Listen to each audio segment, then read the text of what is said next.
Good morning, everyone. Welcome to the second day of Capacity Building for Research workshop. Thank you all for taking time out and being here today. Before we get started, I would like to go over a few items so you know how to participate in today's event. Make sure that your microphone is muted.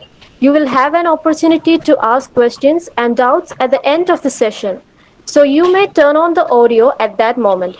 Now, let's get started.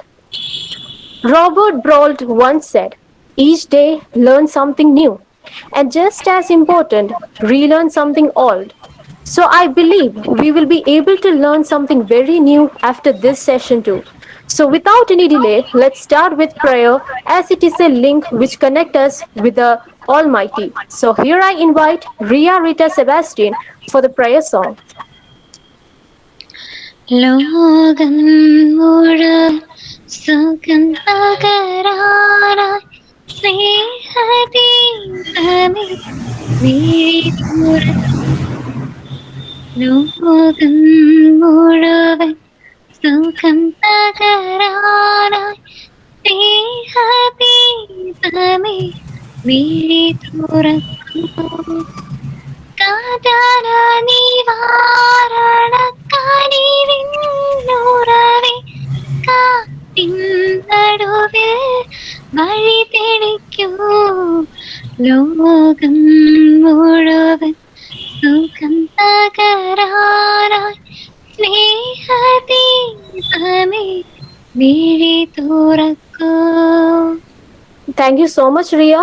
So now I would like to request Dr. Sulina Vias, Associate Professor and the Head of the Commerce Department, to deliver the welcome speech. A warm good morning to one and all. As you all know that we are joined here to participate in the capacity building for research workshop, that is intercollegiate workshop on research methodology day 2. So first of all, my hearty welcome and congratulations to all the participants who joined here as participants, as like teacher friends, students, and my well-wishers are wholeheartedly welcome you. And it is the time to introduce our resource person of the day, Mr. Vishnu Govindan. About Mr. Vishnu Govindan, he is currently doing his PhD at Institute of Management in Government of Kerala, and it is the center, university designated as research center. And this organization, it's an apex institutional body for providing training and development activities to the government of Kerala, or for and on behalf of the government of Kerala. And about Mr.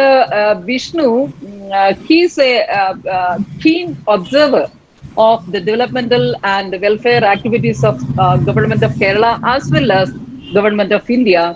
And his major research topic is based on these developmental activities of government of India and its evaluation process. And Mr. Vishnu, he had presented and published papers in various national and international seminars and workshops. And his special interests include participating in TV shows of channels of repute also. So, in this connection, I wholeheartedly welcome dear Vishnu for this session. And today's topic basically focused on writing the literature review relating to the research studies, and how to conduct these reviews, and finding the different sources of reviews, and how we can store the reviews or the study of materials for future references and future purposes, and how we can analyze the materials and writing the literature part. Moreover, I hope he will discuss upon what citation is and how to avoid plagiarism, etc. On behalf of all the participants who joined here, and my own personal behalf, on behalf of St. Joseph's College for Women, and because particularly Department of Commerce, I wholeheartedly welcome you, dear Vishnu Govindan, for this session. Thank you, Miss. Okay, so I wholeheartedly welcome all other participants who joined here, and have a wonderful time. Let me conclude the welcome speech. Thank you all. Okay. Most respected teachers, especially Dr. Sulina ma'am, other teachers and dear students. Today, in this section, I'm going to teach you about how to write literature review. How to write literature review. Before we go into the literature review, first of all, you have to know what is literature. Literature dear students, ഇത് ഈ ഒരു session എന്ന് പറയുന്നത് വളരെ important ആയിട്ടുള്ള സെഷനാണ്. നിങ്ങളുടെ പ്രോജക്റ്റിനും അതുപോലെ തന്നെ നിങ്ങളുടെ UG പ്രോജക്റ്റിനും PG പ്രോജക്റ്റിനും അതുപോലെ തന്നെ റിസർച്ചിനും ഏറ്റവും പ്രധാനപ്പെട്ട ഒരു ഇമ്പോർട്ടൻ്റ് ടോപ്പിക് തന്നെയാണത്. ഈ ഒരു സെഷന്റെ ത്രൂ ഔട്ട് ആയിട്ട് തന്നെ നമ്മൾ കുറേ അധികം ടൂൾസ് ആൻഡ് ടെക്നിക്സ്, ട്രിക്സ് പറയുന്നുണ്ട്. അപ്പോൾ അതെല്ലാം നിങ്ങൾക്ക് എത്രയും വേഗം സ്പീഡപ്പ് ആയിട്ട് തന്നെ നിങ്ങൾക്ക് പ്രോജക്റ്റ് കംപ്ലീറ്റ് ചെയ്യാനുള്ള ഒരു ഓപ്പർച്യൂണിറ്റി ആണ് ഇതിലൂടെ ലഭിക്കുന്നത്. എങ്ങനെ നമുക്ക് സ്മാർട്ടായിട്ട് പ്രോജക്റ്റ് ചെയ്യാം എന്നതാണ് ഇതിലൂടെ മെയിൻ ആയിട്ട് ഉദ്ദേശിക്കുന്നത്. ഞാനൊരു തിയറിറ്റിക്കൽ അപ്രോച്ച് അല്ല ഇത് ഉദ്ദേശിക്കുന്നത്, കൂടുതലൊരു പ്രാക്ടിക്കൽ അപ്രോച്ചാണ് മെയിൻ ആയിട്ട് ഉദ്ദേശിക്കുന്നത്. സോ നമുക്ക് സ്റ്റാർട്ട് ചെയ്യാം. First of all, you have to understand what is a literature. Literature is a collection of all the scholarly writings on a topic. Means, suppose നിങ്ങളൊരു topic നിങ്ങളുടെ പ്രോജക്റ്റിന് വേണ്ടിയിട്ട് നിങ്ങളൊരു ടോപ്പിക്ക് സെലക്ട് ചെയ്തിരിക്കുകയാണ്. ലെറ്റ്സ് സീ, സപ്പോസ് ഒരു topic എടുക്കുകയാണെങ്കിൽ ഇപ്പൊ ആനുകാലിക പ്രസക്തമായിട്ടൊരു ടോപ്പിക്കാണ് COVID-19 എന്ന് പറയുന്നത്. COVID-19 ഒരു ടോപ്പിക്ക് നിങ്ങൾക്ക് ചെയ്യണം. അപ്പോൾ നിങ്ങൾക്ക് ആ ഒരു ടോപ്പിക്കിനെ കുറിച്ച് വലിയ ഐഡിയ ഒന്നുമില്ല.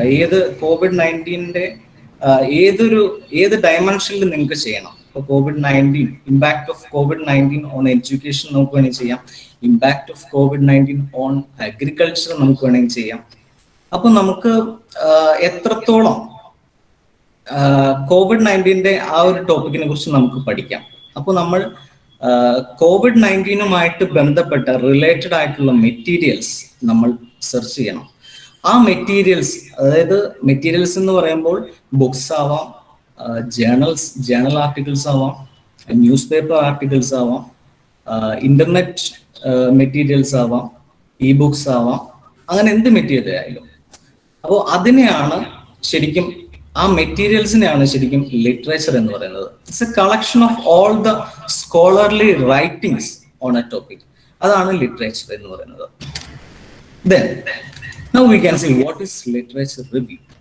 Suppose, literature review is a systematic method for identifying, evaluating, and interpreting the work produced by researchers and scholars. Suppose, നിങ്ങളൊരു COVID-19 തന്നെ എടുക്കുക. ആ COVID-19 ആ ഒരു ടോപ്പിക്കിൽ നിങ്ങൾ പ്രോജക്റ്റ് ചെയ്യുകയാണ്. Suppose impact of COVID-19 on education. Suppose ഈ ഗൂഗിൾ മീറ്റ് തന്നെ എടുക്കാം. ഗൂഗിൾ മീറ്റ് എത്രത്തോളം നിങ്ങൾക്ക് ഇഫക്റ്റീവ് ആണ് നിങ്ങളുടെ സ്റ്റഡി പർപ്പസിന് വേണ്ടിയിട്ട്.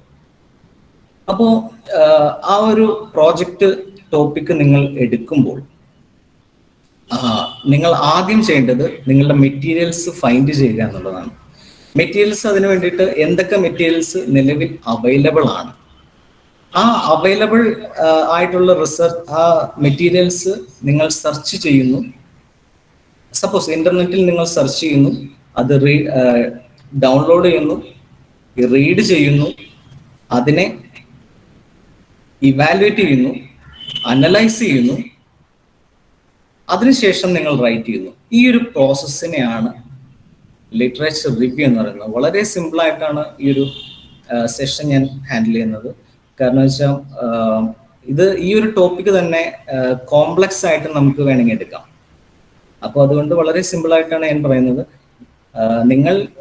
നിങ്ങളുടെ മെറ്റീരിയൽസ് റീഡ് ചെയ്യുന്നു, സെർച്ച് ചെയ്യുന്നു, റീഡ് ചെയ്യുന്നു, അതിനെ ഇവാലുവേറ്റ് ചെയ്യുന്നു, ഇന്റർപ്രറ്റ് ചെയ്യുന്നു. ഇതിനെയാണ് ശരിക്കും ലിറ്ററേച്ചർ റിവ്യൂ എന്ന് പറയുന്നത്. സിമ്പിൾ അല്ലേ? So why we do review of literature. എന്തിനാണ് നമ്മൾ ഈ ഒരു റിവ്യൂ നടത്തുന്നത്, ലിറ്ററേച്ചർ റിവ്യൂ നടത്തുന്നത്? എന്താണ് അതിൻ്റെ importance? So focuses on previous studies, provide an overview and critical appraisal of past and current thinking, ideas, policies and practices. Suppose നമ്മൾ ഈ ഒരു ടോപ്പിക്കിൽ ശരിയാണ്, നമുക്ക് ഒരു ഓവർവ്യൂ ലഭിക്കണമെങ്കിൽ, നമുക്കൊരു ഈ COVID-19 കുറിച്ച് ഒരു ഓവർവ്യൂ ലഭിക്കണമെങ്കിൽ നമ്മൾ എന്തായാലും മെറ്റീരിയൽസ് സെർച്ച് ചെയ്യണം. അപ്പോൾ നമുക്കൊരു ഓവർവ്യൂ, അതുപോലെ തന്നെ നമ്മൾ പാസ്റ്റ് ജേർണൽസ്, ആർട്ടിക്കിൾസ് എന്നിവ സെർച്ച് ചെയ്യുമ്പോൾ, റീഡ് ചെയ്യുമ്പോൾ നമുക്കൊരു ഐഡിയ കിട്ടും എങ്ങനെയാണ് ഇത് ചെയ്യേണ്ടത്, എന്തൊക്കെയാണ് നമ്മൾ നമ്മളുടെ പ്രോജക്റ്റിൽ ഉൾപ്പെടുത്തേണ്ടത്, എന്തെല്ലാമാണ് ഈ ഒരു ആർട്ടിക്കിൾസിൽ ഇവർ ഉൾപ്പെടുത്തിയിരിക്കുന്നത്, നമുക്ക് എന്തെല്ലാം ഉൾപ്പെടുത്താൻ സാധിക്കും, എന്തൊക്കെ ഐഡിയാസ്, എന്തൊക്കെ പോളിസീസ്, പ്രാക്ടീസസ്, അവർ ചെയ്ത പ്രാക്ടീസസ് ഒക്കെ നമുക്ക് അഡോപ്റ്റ് ചെയ്യാം. Then next point, to identify the research gap. Research gap എന്ന് ഉദ്ദേശിക്കുന്നത് സ്കോപ്പ് ഫോർ ഫർദർ റിസർച്ച്. അതായത് നമുക്ക് ഒരു അടുത്ത റിസർച്ചിന് വേണ്ടിയിട്ടുള്ള ഒരു സ്കോപ്പ് അവിടെ ഉണ്ടാവും. ഇപ്പൊ നമ്മളിപ്പോ ഒരു ആർട്ടിക്കിൾ നമ്മൾ കണ്ടു, article suppose COVID-19, impact of COVID-19 on education, ആ ഒരു ടോപ്പിക്കിൽ ഒരു വ്യക്തി ഒരു ആർട്ടിക്കിൾ ചെയ്തിട്ടുണ്ട്. ആ ആർട്ടിക്കിളിൽ അവർ മെയിൻ ആയിട്ട് കോൺസെൻട്രേറ്റ് ചെയ്തിരിക്കുന്നത് സ്റ്റുഡൻസിനെയാണ്. സ്കൂൾ സ്റ്റുഡൻസിനെ മാത്രമാണ് അവർ ഇത് ചെയ്തിരിക്കുന്നത്, മെയിൻ ആയിട്ട് ഫോക്കസ് ചെയ്തിരിക്കുന്നത്, സാമ്പിൾ ആയിട്ട് എടുത്തിരിക്കുന്നത്. അപ്പോൾ നമ്മൾ അത് വായിച്ചു നോക്കുമ്പോൾ അവർ ഈ പറഞ്ഞ കോളേജ് സ്റ്റുഡൻസിനെ എടുത്തിട്ടില്ല, ടീച്ചേഴ്സിനെ എടുത്തിട്ടില്ല. അപ്പൊ നമുക്കൊരു റിസർച്ച് ഗ്യാപ്പ് അവിടെ ഫൈൻഡ് ചെയ്യാൻ സാധിക്കും. ഇവർ സ്കൂൾ സ്റ്റുഡൻസിനെ മാത്രമാണ് എടുത്തിട്ടുള്ളൂ. പിന്നെ നമ്മൾ നോക്കുകയാണെങ്കിൽ ജിയോഗ്രാഫിക്കൽ ഏരിയ, ചിലപ്പോൾ അവർ ആലപ്പുഴ മാത്രമായിരിക്കും എടുത്തിട്ടുള്ളൂ. നമുക്ക് വേണമെങ്കിൽ കേരളം മൊത്തമായിട്ട് എടുക്കാം, പിന്നെ ഇന്ത്യയുടെ ഓരോ സംസ്ഥാനങ്ങളും എടുക്കാം, അങ്ങനെ സംസ്ഥാനത്തിനെ കമ്പയർ ചെയ്ത് വേണമെങ്കിൽ എടുക്കാം. അപ്പൊ അങ്ങനെ നമുക്ക് റിസർച്ച് ഗ്യാപ്പ് അങ്ങനെയാണ് നമുക്ക് കിട്ടുന്നത് ഈ ഒരു റിവ്യൂ ഓഫ് ലിറ്ററേച്ചറിലൂടെ. Then next point, it helps to answer some questions like does it make sense, whether our study is important or not in the present context, how it is different from other studies. നമ്മുടെ study, നമ്മൾ എടുത്തിരിക്കുന്ന topic എത്രത്തോളം ആനുകാലിക പ്രസക്തമാണ്. Suppose ഒരു example പറയുകയാണെങ്കിൽ, ഇപ്പോൾ 1980s 70s എടുത്തിരിക്കുന്ന ചില സ്കീമുകൾ, അപ്പോൾ ആ സ്കീമുകൾ നമ്മൾ പഠിക്കുമ്പോൾ നിലവിൽ അതിന് ഇമ്പോർട്ടൻസ് ഉണ്ടോ? ഇല്ല. നിലവിൽ പ്രസന്റ് കോണ്ടെക്സ്റ്റിൽ നമ്മൾ ഇമ്പോർട്ടൻസ് ഉള്ള ഒരു ടോപ്പിക്കാണ് നമ്മൾ സെലക്ട് ചെയ്യേണ്ടത്. വേണമെങ്കിൽ ആ 1980s ഒരു സ്കീമും ഈ പ്രസന്റിലെ ഒരു സ്കീമും വേണമെങ്കിൽ നമുക്ക് കമ്പയർ ചെയ്യാം. അങ്ങനെ ഒരു റിസർച്ച് അല്ലെങ്കിൽ ഒരു പ്രോജക്റ്റ് നമുക്ക് ചെയ്യാൻ സാധിക്കും. നമ്മളുടെ സ്റ്റഡി, നമ്മൾ എടുത്തിരിക്കുന്ന ടോപ്പിക്കും നിലവിൽ ചെയ്തിരിക്കുന്ന ടോപ്പിക്കുമായിട്ട് എന്തെല്ലാം ഡിഫറൻസ് ഉണ്ട് അത് നമ്മൾ നോക്കണം. തീർച്ചയായിട്ടും അതിനെ ഹെൽപ്പ് ചെയ്യുന്ന ഒരു പ്രോസസ്സാണ് റിവ്യൂ ഓഫ് ലിറ്ററേച്ചർ എന്ന് പറയുന്നത്. Next, it helps to set our boundaries, scope and specific objective. നമ്മൾ ലിറ്ററേച്ചർ റിവ്യൂ നടത്തുമ്പോൾ നിലവിലുള്ള പ്രസന്റ് ആർട്ടിക്കിൾസ് നമ്മൾ എടുക്കുമ്പോൾ അവരുടെ ഒബ്ജക്റ്റീവ്സ് എന്തൊക്കെയാണ്, അവരുടെ സ്കോപ്പ് എന്തൊക്കെയാണ്, അവര് ബൗണ്ടറി സെറ്റ് ചെയ്തിരിക്കുന്നത്. ബൗണ്ടറി മീൻസ് സ്കോപ്പ് തന്നെയാണ്. കാരണം ഞാൻ ആദ്യം പറഞ്ഞ പോലെ അവർ സ്കൂൾ സ്റ്റുഡൻസിനെയാണോ എടുത്തിരിക്കുന്നത്, കോളേജ് സ്റ്റുഡൻസിനെയാണോ എടുത്തിരിക്കുന്നത്, അല്ലെങ്കിൽ ഏത് ജിയോഗ്രാഫിക്കൽ ഏരിയ ആണ് എടുത്തിരിക്കുന്നത്, ഇതെല്ലാം നമുക്ക് വേണ്ട ജിയോഗ്രാഫിക്കൽ ഏതാണ് എന്നെല്ലാം നമുക്ക് സെറ്റ് ചെയ്യാൻ ഈ ഒരു റിവ്യൂ ഓഫ് ലിറ്ററേച്ചറിൽ സാധിക്കും. അതുകൂടാതെ നമ്മുടെ ഒബ്ജക്റ്റീവ്സ്, അവർ എങ്ങനെയാണ്, മറ്റു ഓതേഴ്സ് എങ്ങനെയാണ് ഒബ്ജക്റ്റീവ് സെറ്റ് ചെയ്തിരിക്കുന്നത്. അപ്പോൾ സ്പെസിഫിക് ആയിട്ട് നമുക്കും ഈ പറഞ്ഞ പോലെ ഒബ്ജക്റ്റീവ് സെറ്റ് ചെയ്യാൻ സാധിക്കും. Acquiring and enhancing the research terms and vocabularies. Literature റിവ്യൂയുടെ മാത്രമേ നമുക്ക് റിസർച്ച് ടേംസ്, വൊക്കാബുലറീസ് നമുക്ക് ഗെയിൻ ചെയ്യാൻ സാധിക്കുള്ളൂ. ഒരുപാട് vocabularies, sample, methodologies, then sample size, അങ്ങനെ ഒരുപാട് ലിറ്ററേച്ചർ റിവ്യൂ, അങ്ങനെ ഒരുപാട് നമുക്ക് വൊക്കാബുലറീസ് ഇതിൽ നിന്ന് കിട്ടും. പിന്നെ next, identifying and understanding the main methodologies, research techniques and instruments used. എന്തെല്ലാമാണ് ഒരു സ്റ്റഡിയിൽ അവർ നടത്തിയിരിക്കുന്ന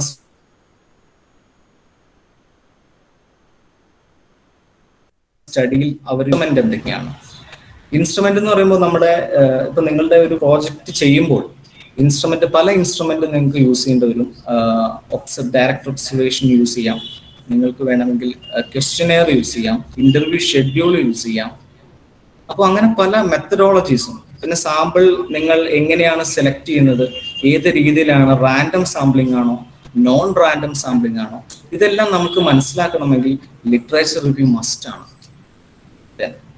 identifying various variables relevant for study. Variables എന്ന് പറയുമ്പോൾ നമ്മുടെ സ്റ്റഡിയെ ബാധിക്കുന്ന ഡയറക്റ്റ് വേരിയബിൾസ് ഉണ്ട്, ഇൻഡയറക്റ്റ് വേരിയബിൾസ് ഉണ്ട്. ഇപ്പോൾ ഫോർ എക്സാമ്പിൾ നമ്മൾ പറയുകയാണെങ്കിൽ ഗൂഗിൾ മീറ്റ് എത്രത്തോളം ഇഫക്റ്റീവ് ആണ് എന്ന് നമ്മൾ പരിശോധിക്കുകയാണെങ്കിൽ അതിൻ്റെ ഒരു സാറ്റിസ്ഫാക്ഷൻ ലെവൽ നമുക്ക് വേണമെങ്കിൽ ചെക്ക് ചെയ്യാം. പിന്നെ അവയർനെസ്, എത്രത്തോളം ഈ ഒരു ടെക്നോളജിയിൽ അവയർനെസ് ഉണ്ട് എന്ന് നമുക്ക് വേണമെങ്കിൽ ചെക്ക് ചെയ്യാം. അപ്പോൾ ഈ അവയർനെസ് എന്ന് പറയുന്നത് ഒരു വേരിയബിൾ ആണ്, സാറ്റിസ്ഫാക്ഷൻ എന്ന് പറയുന്നത് ഒരു വേരിയബിൾ ആണ്. അപ്പോൾ എന്തൊക്കെ വേരിയബിൾ ആണ് നിലവിലുള്ള സ്റ്റഡീസിൽ അവർ യൂസ് ചെയ്തിരിക്കുന്നത്, അത് വേണമെങ്കിൽ നമുക്ക് അഡോപ്റ്റ് ചെയ്യാം, നമുക്കത് പഠിക്കാം. Then increase understanding of theoretical background. Literature review നമ്മൾ നോക്കുമ്പോൾ ഒരുപാട് തിയറിറ്റിക്കൽ ആസ്പെക്ട്സ് നമുക്ക് കിട്ടും, ഒരുപാട് തിയറിറ്റിക്കൽ നോളജ് നമുക്ക് കിട്ടും. സ്ട്രോങ് ആയിട്ടുള്ള ഒരു തിയറിറ്റിക്കൽ ബാക്ക്ഗ്രൗണ്ട് ഉണ്ടാക്കാൻ ഈ ഒരു ലിറ്ററേച്ചർ റിവ്യൂ നിങ്ങൾക്ക് വളരെയധികം ഹെൽപ്പ് ചെയ്യും. Then you may change your mind. This means നിങ്ങൾ ഒരു ടോപ്പിക് എടുത്തു കഴിഞ്ഞിട്ട് അത് എത്രത്തോളം പ്രസക്തമാണ് എന്ന് ലിറ്ററേച്ചർ റിവ്യൂയിലൂടെ മാത്രമേ നിങ്ങൾക്ക് അറിയാൻ സാധിക്കുള്ളൂ. കാരണം വെച്ചാൽ നിങ്ങൾ ഒരുപാട് ടോപ്പിക്ക് നമുക്ക് ഈ സൊസൈറ്റിയിൽ നിന്ന് തന്നെ കിട്ടും. പക്ഷെ അത് എത്രത്തോളം പ്രാക്ടിക്കബിൾ ആണ് എന്ന് നമ്മൾ തിരിച്ചറിയുന്നത് ഒരു ലിറ്ററേച്ചർ റിവ്യൂ വായിക്കുമ്പോഴാണ്. ഓക്കെ, ഇതൊക്കെയാണ് മെയിൻ ആയിട്ടുള്ള ഇമ്പോർട്ടൻസ് എന്ന് പറയുന്നത്. Then, how to conduct literature review. ഒരു ലിറ്ററേച്ചർ റിവ്യൂ നടത്തുമ്പോൾ എന്തൊക്കെയാണ് നമ്മൾ, ഏതൊക്കെ പ്രോസസ്സിലൂടെയാണ് നമ്മൾ കടന്നു പോകുന്നത്, എന്തൊക്കെ സ്റ്റെപ്സ് ആണുള്ളത്. First step, determining the scope of the research. It means clearly specifying what is to be included in the search and what is to be excluded in the search.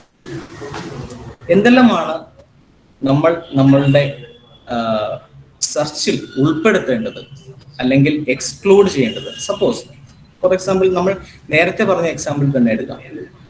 COVID-19, impact of COVID-19 on education.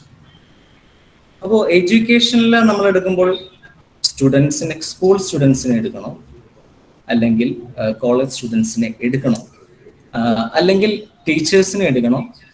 ഇപ്പോൾ COVID-19 impact നമുക്ക് വേണമെങ്കിൽ agriculture ഇൻഡസ്ട്രിയിൽ നമുക്ക് വേണമെങ്കിൽ പരിശോധിക്കാം. അപ്പോൾ നമ്മുടെ scope നമ്മൾ തന്നെയാണ് തീരുമാനിക്കുന്നത്. അപ്പോൾ എന്തെല്ലാമാണ് നമ്മൾ ഇൻക്ലൂഡ് ചെയ്യേണ്ടത് നമ്മുടെ സെർച്ചിൽ? നമ്മൾ സെർച്ച് ചെയ്യുമ്പോൾ, നമ്മൾ ഗൂഗിളിൽ അല്ലെങ്കിൽ ഡേറ്റാ ബേസിൽ നമ്മൾ സെർച്ച് ചെയ്യുമ്പോൾ എന്തെല്ലാമാണ് നമ്മൾ ഇൻക്ലൂഡ് ചെയ്യേണ്ടത്, എക്സ്ക്ലൂഡ് ചെയ്യേണ്ടത് എന്ന് നമ്മൾ ആദ്യം തന്നെ തീരുമാനിക്കണം. Specifying the scope of the search helps to show the right path to be followed in the search to produce a meaningful review, thereby making the research more efficient and effective. So, for example, the effect of COVID-19 can be done in various dimensions. We can limit the scope of the search to various dimensions like effect of COVID-19 on agriculture industry, on business, on employment, on GDP, on education. നമുക്ക് എങ്ങനെ വേണമെങ്കിലും ഈ ഒരു dimensions നമുക്ക് എടുക്കാം. ഇതാണ്, ഈ ഒരു സ്കോപ്പാണ് നമ്മൾ ആദ്യം തന്നെ ഡിറ്റർമൈൻ ചെയ്യേണ്ടത്. Then, translating the topic into key search terms. Key search terms are more helpful in online research. Key search terms are clear-cut words or sentences which make our search simple. Key search terms എന്ന് പറയുന്നത് suppose നമ്മളൊരു example എടുത്താണ് financial inclusion and Jan Dhan Yojana. Financial inclusion എന്ന് പറഞ്ഞൊരു topic നമ്മൾ ചെയ്യുകയാണ്. Financial inclusion എന്ന് പറയുമ്പോൾ നമ്മുടെ ബാങ്കിങ് സർവീസുകൾ അല്ലെങ്കിൽ ഫിനാൻഷ്യൽ സർവീസുകളിൽ വീക്കർ സെക്ഷനിലേക്ക് എത്തിക്കുക എന്നുള്ളതാണ് ഫിനാൻഷ്യൽ ഇൻക്ലൂഷൻ എന്ന് പറയുന്നത്. ഈ ജൻധൻ യോജന വളരെയധികം പ്രധാനപ്പെട്ടാണ് ഫിനാൻഷ്യൽ ഇൻക്ലൂഷനിൽ. അപ്പോൾ ഫിനാൻഷ്യൽ ഇൻക്ലൂഷൻ എന്ന് പറയുന്ന ഒരു ടോപ്പിക്ക് നമ്മൾ എടുക്കുമ്പോൾ നമ്മൾ സെർച്ച് ചെയ്യുവാൻ നമ്മൾ ചില കീ സെർച്ച് ടേംസ് യൂസ് ചെയ്യണം. സപ്പോസ് ചിലപ്പോൾ ചില ആർട്ടിക്കിൾസിൽ ഫിനാൻഷ്യൽ എക്സ്ക്ലൂഷൻ എന്നായിരിക്കും കൊടുത്തിരിക്കുന്നത്. അപ്പോൾ നമ്മൾ ഫിനാൻഷ്യൽ എക്സ്ക്ലൂഷൻ എന്ന് നമുക്ക് വേണമെങ്കിൽ സെർച്ച് ചെയ്യാം. പിന്നെ ഫിനാൻഷ്യൽ ഇൻക്ലൂഷൻ സെർച്ച് ചെയ്യാം, ആക്സസ് ടു ക്രെഡിറ്റ് സെർച്ച് ചെയ്യാം. ദെൻ ജൻധൻ യോജന എടുക്കുകയാണെങ്കിൽ സീറോ ബാലൻസ്ഡ് അക്കൗണ്ട് ആണ് ഇതിന്റെ മെയിൻ ഒരു പ്രോഡക്റ്റ് എന്ന് പറയുന്നത് ജൻധൻ യോജനയുടെ. അപ്പോൾ അങ്ങനെ കീ സെർച്ച് ടേംസ് ഞാനൊരു എക്സാമ്പിൾ കാണിച്ചു തരാം. ജസ്റ്റ് ഒരു ആർട്ടിക്കിൾ എടുക്കുകയാണെങ്കിൽ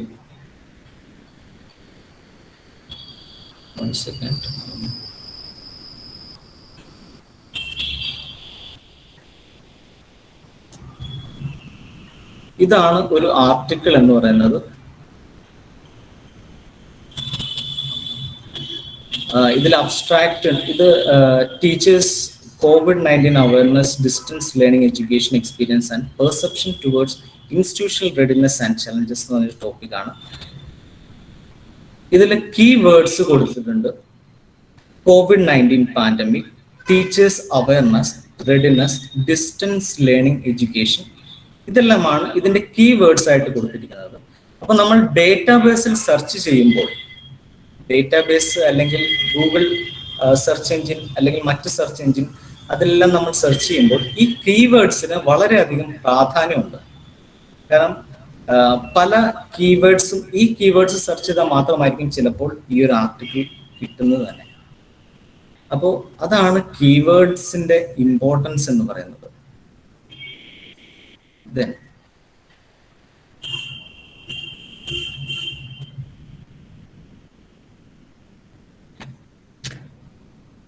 remember, no search engine can access the entire web. Suppose നിങ്ങൾ ഗൂഗിളിൽ നിങ്ങളുടെ ടോപ്പിക്കുമായിട്ട് ബന്ധപ്പെട്ട ഒരു കാര്യം സെർച്ച് ചെയ്യാന്ന് വിചാരിക്കുക. ആ ഗൂഗിളിൽ കിട്ടുന്ന ഡീറ്റെയിൽസ് വളരെ ചുരുക്കമായിരിക്കും. ഒരു എൻറ്റയർ വെബിനെ നിങ്ങൾക്ക് ആക്സസ് ചെയ്യാൻ സാധിക്കില്ല. സപ്പോസ് നിങ്ങൾ ബിങ്ങിൽ സെർച്ച് ചെയ്യാന്ന് വിചാരിക്കുക, ബിങ് സെർച്ച് എഞ്ചിൻ അല്ലെങ്കിൽ യാഹു, ഇതിൽ എല്ലാത്തിലും സെർച്ച് ചെയ്യുമ്പോൾ പല പല റിസൾട്ട് ആയിരിക്കും വരുന്നത്. അപ്പോൾ no search engine can access the entire web. നമുക്ക് കൂടുതൽ സെർച്ചിങ് ആവശ്യമുണ്ടെങ്കിൽ നമ്മൾ പല പല സെർച്ച് എഞ്ചിനിലും നമ്മൾ സെർച്ച് ചെയ്യേണ്ടതുണ്ട്. The information U retrieve will depend on the search engine and the search terms you use. If you are searching the word driving, consider this related terms also. Suppose നിങ്ങളൊരു keywords search ചെയ്യണമെങ്കിൽ driving എന്നുള്ളൊരു keyword ആണ് നിങ്ങളുടെ മനസ്സിലേക്ക് ഓടി വരുന്നത്. എന്നാൽ ഇന്റർനെറ്റിൽ സെർച്ച് ചെയ്യുമ്പോൾ, ആർട്ടിക്കിൾ സെർച്ച് ചെയ്യുമ്പോൾ drive, auto driving, automobile driving എന്നിവ കൂടി ഉൾപ്പെടുത്തിയാൽ കൂടുതൽ റിസൾട്ട് നിങ്ങൾക്ക് കിട്ടും. Then using different words in your search may give additional information. Use double inverted commas. Marks around the phrases will definitely help you for exact result. COVID-19 എന്ന് പറയുന്ന ഒരു വിഷയം നിങ്ങൾ അടിച്ചു കൊടുക്കുകയാണ്, നിങ്ങൾ സെർച്ച് ചെയ്യാണ്. ആ വേർഡ് നിങ്ങൾ സെർച്ച് ചെയ്യുമ്പോൾ in double inverted comma use ചെയ്യുമ്പോൾ കൂടുതൽ നിങ്ങൾക്ക് റിസൾട്ട്, ആപ്റ്റ് ആയിട്ടുള്ള റിസൾട്ടുകൾ നിങ്ങൾക്ക് കിട്ടും. Using plus sign before the key term without any space will also help you. COVID-19 മുമ്പ് ഒരു പ്ലസ് സൈൻ കൂടി കൊടുക്കുകയാണെങ്കിൽ, സ്പേസ് ഇല്ലാതെ പ്ലസ് സൈൻ കൂടി കൊടുക്കുകയാണെങ്കിൽ നിങ്ങൾക്ക് അത്യാവശ്യം നല്ല റിസൾട്ടുകൾ നിങ്ങൾക്ക് കിട്ടും. പിന്നെ അഡീഷണൽ ഒരു ഇൻഫർമേഷൻ പറയാനുള്ളത്, answer the public application will help you to find out a relevant topic and help you to develop your questionnaire. നിങ്ങൾ കഴിഞ്ഞ ക്ലാസ്സിൽ ഒരു പ്രോബ്ലം ഫൈൻഡ് ചെയ്യുന്നത് എങ്ങനെയാണെന്ന് പഠിച്ചു. നിങ്ങൾ ചിലപ്പോൾ എന്താണ് എനിക്ക് ഒരു ടോപ്പിക് സെലക്ട് ചെയ്യാൻ നിങ്ങൾ കുറേ അധികം ബുദ്ധിമുട്ടുന്നുണ്ടാവും. അപ്പോൾ നിങ്ങൾ ചെയ്യേണ്ടത്, നിങ്ങൾക്ക് ഒരു എളുപ്പമുള്ളൊരു വഴി ഞാൻ പറഞ്ഞു തരാം. ഗൂഗിളിൽ ആൻസർ ദ പബ്ലിക് എന്ന് പറയുന്ന ഒരു സൈറ്റ് ഉണ്ട്.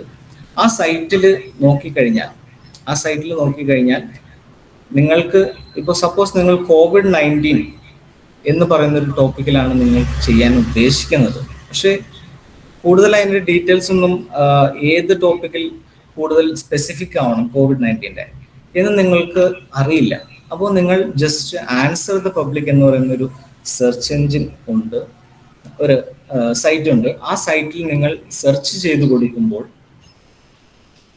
നിങ്ങൾക്ക് ഒരുപാട് റിസൾട്ട് കിട്ടും. അതായത് കുറേ ക്വസ്റ്റ്യൻസ്, ഇതിൻ്റെ റിലേറ്റഡ് ആയിട്ടുള്ള ടേംസ് കുറേ നിങ്ങൾക്ക് ലഭിക്കും. അതിൽ നിന്ന് നിങ്ങൾക്ക് ഒരു ടോപ്പിക് ഉണ്ടാക്കാൻ നിങ്ങൾക്ക് സാധിക്കും. അതുപോലെ തന്നെ ക്വസ്റ്റ്യനെയർ ഉണ്ടാക്കാനും ഇത് വളരെ ഹെൽപ്ഫുൾ ആയിട്ടുള്ളൊരു സൈറ്റ് തന്നെയാണ് ആൻസർ ദ പബ്ലിക്.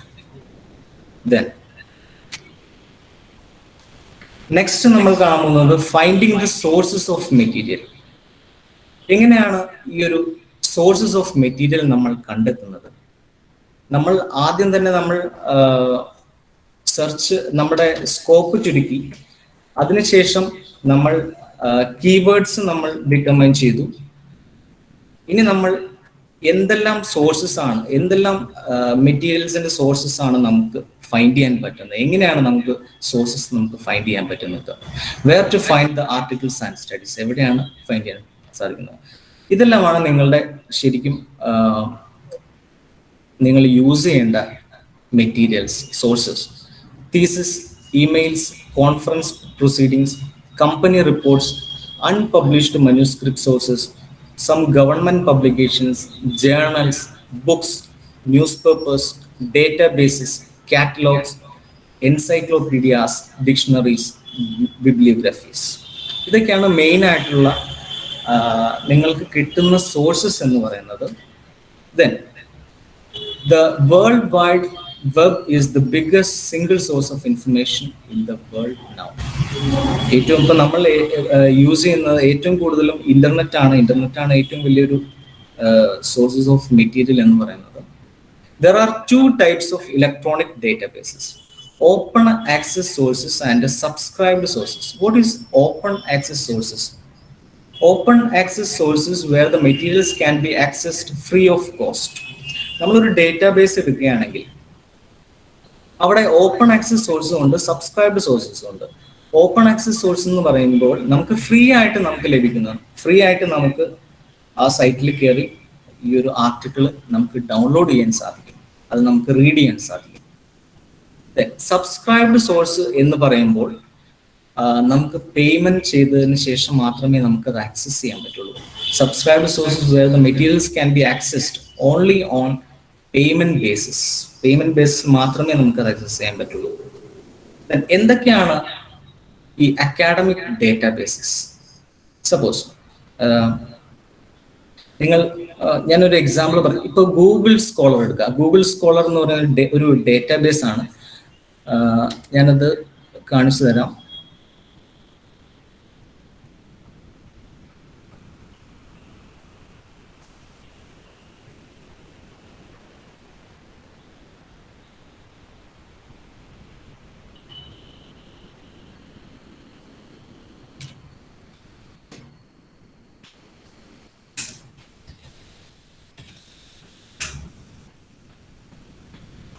ഇതാണ് ഗൂഗിൾ സ്കോളറിന്റെ ലിങ്ക്. അപ്പൊ നിങ്ങൾക്ക് ഏത് ടോപ്പിക്കിലാണ് നിങ്ങൾ പ്രോജക്റ്റ് ചെയ്യാൻ ഉദ്ദേശിക്കുന്നത്? Suppose COVID-19 and education. ഇതാണ് ഡേറ്റാബേസ് എന്ന് പറയുന്നത്. Education and the COVID-19 pandemic. Beyond COVID-19 supernova is another education coming. The impact of COVID-19 on education insight from education at a glance 2000. ഇതിൽ ഒരുപാട് ആർട്ടിക്കിൾസ് ഉണ്ട്. നിങ്ങൾക്ക് നിങ്ങളുടെ ടോപ്പിക് എന്തൊക്കെയാണോ അത് നിങ്ങൾക്ക് ഇവിടെ അടിച്ചു കൊടുത്തിട്ട്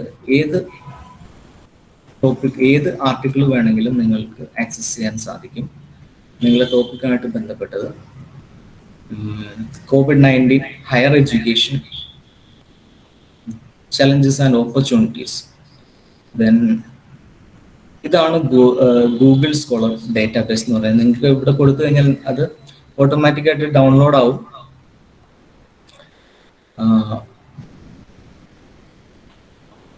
പിന്നെ ശോധ്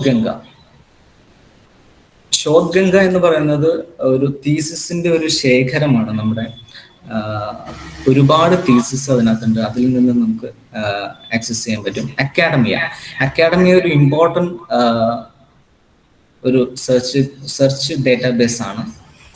അക്കാഡമിയിൽ ഒരുപാട് ആർട്ടിക്കിൾസും ജേർണൽസും ഒക്കെ ഉണ്ട്. നമുക്ക് അതിനകത്ത് ഫ്രീ ഓഫ് കോസ്റ്റിൽ തന്നെ നമുക്ക് ഡൗൺലോഡ് ചെയ്യാൻ സാധിക്കും. റിസർച്ച് ഗേറ്റ് എന്ന് പറയുമ്പോൾ വളരെ ഇമ്പോർട്ടൻ്റ് ആയിട്ടുള്ളൊരു സെർച്ച് ഡേറ്റാബേസ് ആണ്. റിസർച്ച് ഗേറ്റ് ഞാൻ ജസ്റ്റ് ഷോ ചെയ്ത് കാണിക്കാം.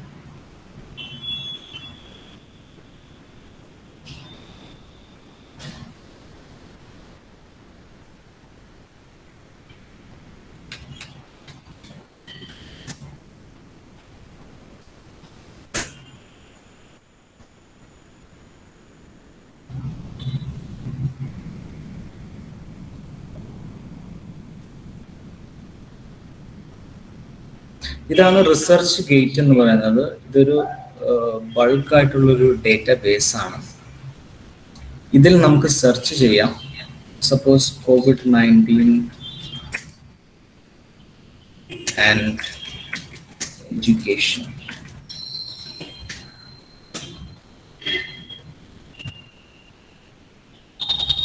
സെർച്ച് ചെയ്ത് കഴിയുമ്പോൾ ഒരുപാട് വിത്ത് 135+ million publication pages. COVID-19 and education ഒരുപാട് മെറ്റീരിയൽസ് നമുക്കിവിടെ ആക്സസ് ചെയ്യാൻ സാധിക്കും. Impact of COVID-19 and education, coping with COVID-19 in education. അങ്ങനെ ഒരുപാട് ആർട്ടിക്കിൾസ് നമുക്ക് ഇവിടുന്ന് ഡൗൺലോഡ് ചെയ്യാൻ സാധിക്കും.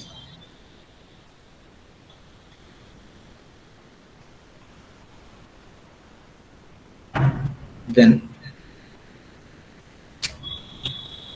Microsoft academic research. നിങ്ങളുടെ പ്രോജക്റ്റിനും അതുപോലെ തന്നെ റിസർച്ചിനും ഏറ്റവും ആപ്റ്റ് ആയിട്ടുള്ളൊരു സൈറ്റ് തന്നെയാണ് Microsoft academic research. Just show ചെയ്ത് കാണിക്കാം.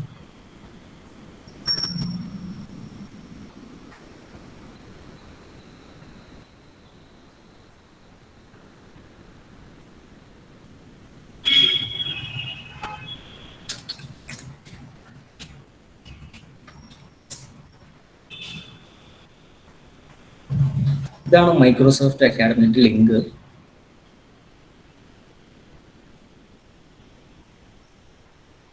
ഇവിടെ നമുക്ക് എന്താണോ നമ്മുടെ ടോപ്പിക്ക് അത് നമുക്ക് അടിച്ചു കൊടുക്കാം.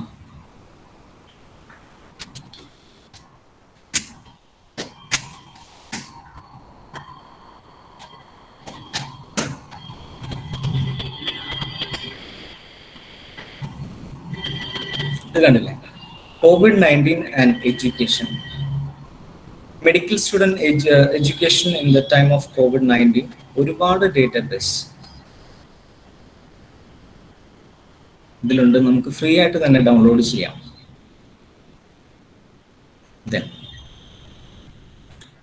പിന്നെ സൈനാപ്സ് എന്ന് പറഞ്ഞ synapse.io. ഇതൊരു വളരെ ഇമ്പോർട്ടൻ്റ് ആയിട്ടുള്ളൊരു സെർച്ച് എഞ്ചിനാണ്. DuckDuckGo.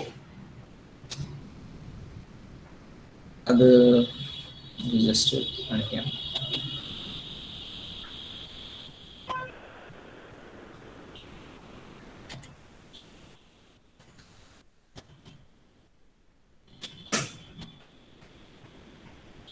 DuckDuckGo. ഇതാണ് അതിൻ്റെ ലിങ്ക്.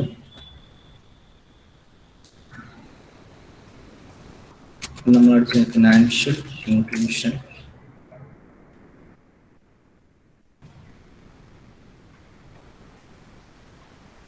അപ്പോൾ ഫിനാൻഷ്യൽ ഒരുപാട് റിസൾട്ട് നമുക്ക് കിട്ടും. ഇത് ഗൂഗിളിനേക്കാളും കുറച്ചുകൂടെ ഒരു നമുക്ക് ആപ്റ്റ് ആയിട്ടുള്ള റിസൾട്ട് നമുക്ക് തരുന്നൊരു സെർച്ച് എഞ്ചിനാണ് DuckDuckGo എന്ന് പറയുന്നത്. Financial inclusion definition, English news, ഒരുപാട് നമുക്ക് ഹെൽപ്ഫുൾ ആയിട്ടുള്ള ഒരു സെർച്ച് എഞ്ചിനാണ് ഇത്. ഫിനാൻഷ്യൽ ഇൻക്ലൂഷൻ, പോവർട്ടി ഇറാഡിക്കേഷൻ കണ്ടിട്ട്.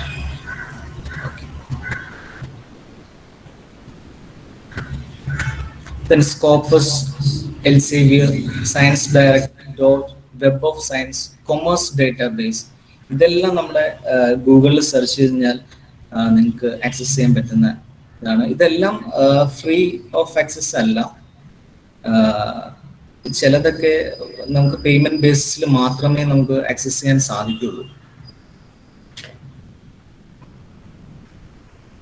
Then storing the material for future use. നമ്മുടെ പ്രോജക്റ്റിന് വേണ്ടിയിട്ടുള്ള നമ്മുടെ മെറ്റീരിയൽസ് നമ്മൾ സോഴ്സസ് ഫൈൻഡ് ചെയ്തു, മെറ്റീരിയൽസ് നമുക്ക് കിട്ടി. ഇനി നമ്മൾ അതെവിടെ സ്റ്റോർ ചെയ്യണം? നമ്മുടെ ലാപ്ടോപ്പിലൊക്കെ സ്റ്റോർ ചെയ്യുമ്പോൾ നമുക്ക് വളരെയധികം ബുദ്ധിമുട്ടായിരിക്കും. ലാപ്ടോപ്പൊക്കെ എന്തെങ്കിലും കംപ്ലൈന്റ് ആയി കഴിഞ്ഞാൽ നമുക്ക് പിന്നീട് ആ ഒരു ഡേറ്റ നമുക്ക് നഷ്ടപ്പെടും.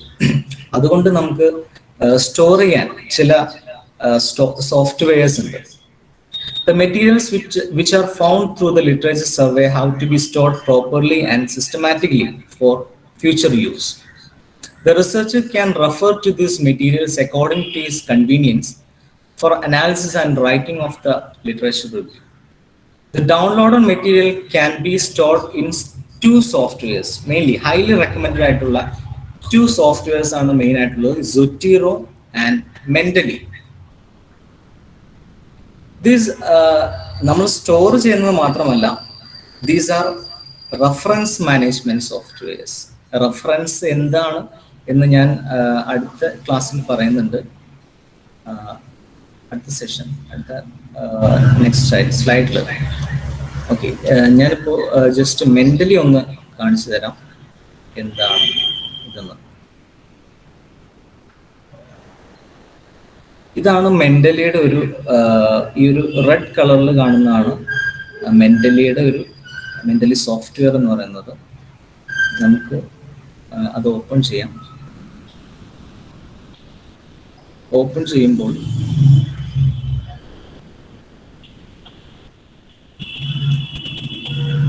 ഇതാണ് വരുന്നത്. ഇതിൽ നമുക്ക് നമ്മൾ ഡൗൺലോഡ് ചെയ്ത ഈ ലെഫ്റ്റ് സൈഡിൽ ആഡ് എന്ന് പറയുന്ന ഒരു മെനു ഉണ്ട്. അതിൽ നമ്മൾ ക്ലിക്ക് ചെയ്ത് കഴിഞ്ഞാൽ നമ്മൾ ഡൗൺലോഡ് ചെയ്ത മെറ്റീരിയൽ ഈ ഒരു സോഫ്റ്റ്വെയറിൽ നമുക്ക് സ്റ്റോർ ചെയ്യാൻ സാധിക്കും. ഇതിലേക്ക് സ്റ്റോർ ചെയ്യാം.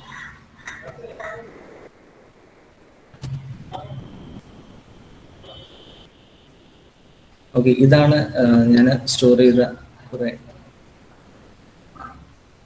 Materials, journals, articles. ഇതിന്റെ മെയിൻ ആയിട്ടുള്ളൊരു ഉപയോഗം എന്ന് പറയുന്നത് സ്റ്റോറിങ് മാത്രമല്ല, നമ്മുടെ റെഫറൻസ് നമുക്ക് എങ്ങനെ എഴുതാൻ സാധിക്കും. റെഫറൻസ് എന്ന് പറയുന്നത് ജസ്റ്റ് ഈ ഒരു ആർട്ടിക്കിൾ എടുത്തു കഴിഞ്ഞാൽ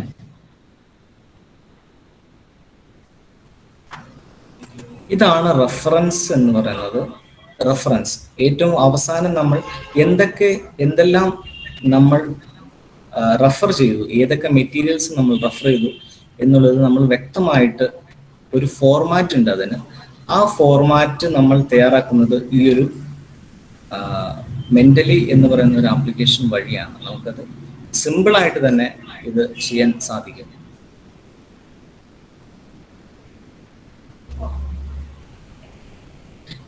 എങ്ങനെയാണ് റെഫറൻസ് ചെയ്യേണ്ടതെന്ന് ഞാൻ അടുത്തത് പറയുന്നുണ്ട്.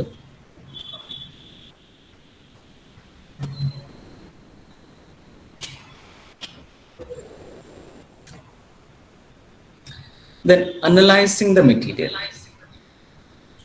Analysis of the material commences with the careful reading of the material so as to comprehend the contents of the material.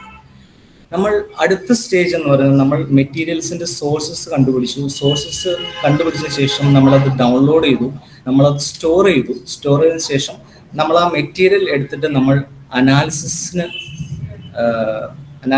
നടത്തുകയാണ്. Analysis of the material commence with the careful reading of the material so as to comprehend the contents of the materials. നമ്മൾ ആ material എടുത്തിട്ട് നമ്മൾ comprehend ചെയ്യുകയാണ്, നമ്മൾ അതിനെ വിലയിരുത്തുകയാണ്. നമ്മുടെ ടോപ്പിക്കുമായിട്ട് എത്രത്തോളം അതിന് കോപ്പപ്പ് ചെയ്ത് പോകാൻ സാധിക്കും, എന്താണ് അതിൻ്റെ ഒരു ഇമ്പോർട്ടൻസ് എന്നെല്ലാം നമ്മൾ അതിനെ വിലയിരുത്തുകയാണ്. You have to read abstract as well as full text of the article. നമ്മളൊരു ആർട്ടിക്കിൾ എടുത്തു കഴിയുമ്പോൾ നമ്മൾ ആദ്യം നോക്കേണ്ടത് അതിൻ്റെ അബ്സ്ട്രാക്റ്റ് ആണ്. ആദ്യം നമ്മൾ ടോപ്പിക്ക് നോക്കുന്നു, അതിനുശേഷം അബ്സ്ട്രാക്റ്റ് ആണ് നമ്മൾ നോക്കേണ്ടത്, അതിനുശേഷം ഫുൾ ടെക്സ്റ്റ് നമ്മൾ നോക്കുക. ഈ ഒരു ടോപ്പിക്ക് നമ്മൾ എടുത്തു കഴിഞ്ഞാൽ ഈ ഒരു ആർട്ടിക്കിൾ നമ്മൾ എടുത്തു കഴിഞ്ഞാൽ ഇതാണ് അതിൻ്റെ അബ്സ്ട്രാക്റ്റ് എന്ന് പറയുന്നത്. ആദ്യം നമ്മുടെ ടോപ്പിക്ക് ടീച്ചേഴ്സ് COVID-19 അവയർനെസ്, അതാണ് നമ്മുടെ ഒരു ടോപ്പിക്ക്. അതിൻ്റെ താഴെ കൊടുത്തിരിക്കുന്നത് ഓതേഴ്സിന്റെ പേരാണ് കൊടുത്തിരിക്കുന്നത്. ഓതേഴ്സ് ഏത് സ്ഥലത്തു നിന്നുള്ളവരാണത് ഇവർ. അതിൻ്റെ താഴെയായിട്ട് അബ്സ്ട്രാക്റ്റ് എന്ന് പറയുന്നത് വളരെ ഈ ഒരു സ്റ്റഡി എന്താണ് ഉദ്ദേശിക്കുന്നത്, ഇതിൻ്റെ ഒരു ഓവർവ്യൂ ആണ് ശരിക്കും അബ്സ്ട്രാക്റ്റ് എന്ന് പറയുന്നത്. ഈ ഒരു അബ്സ്ട്രാക്റ്റ് വായിച്ചു കഴിഞ്ഞാൽ നമുക്ക് മനസ്സിലാക്കാൻ സാധിക്കും ഈ ഒരു സ്റ്റഡി എന്താണ് ഇതിൻ്റെ ഒബ്ജക്റ്റീവ്, എന്തൊക്കെ മെത്തഡോളജിയാണ് നമ്മൾ യൂസ് ചെയ്തിരിക്കുന്നത്, അതെല്ലാം നമുക്ക് മനസ്സിലാക്കാൻ സാധിക്കും. ഫൈൻഡിങ്സ് എന്താണ്, കൺക്ലൂഷൻ എന്താണ്.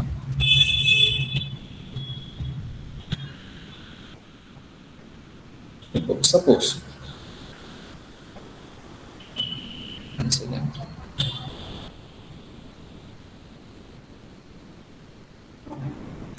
special attention must be given to the objectives, conceptual framework, methodology used, findings and conclusions.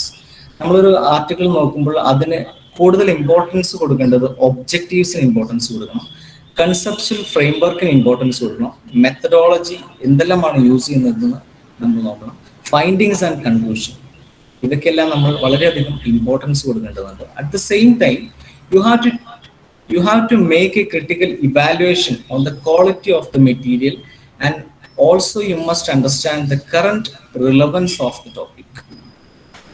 നിലവിൽ ഈ ഒരു ടോപ്പിക് ആനുകാലിക പ്രസക്തമാണ്, പിന്നെ ഈ ഒരു ടോപ്പിക്കിന്റെ ക്വാളിറ്റി, ഈ ഒരു മെറ്റീരിയലിന്റെ ക്വാളിറ്റി എന്താണ്.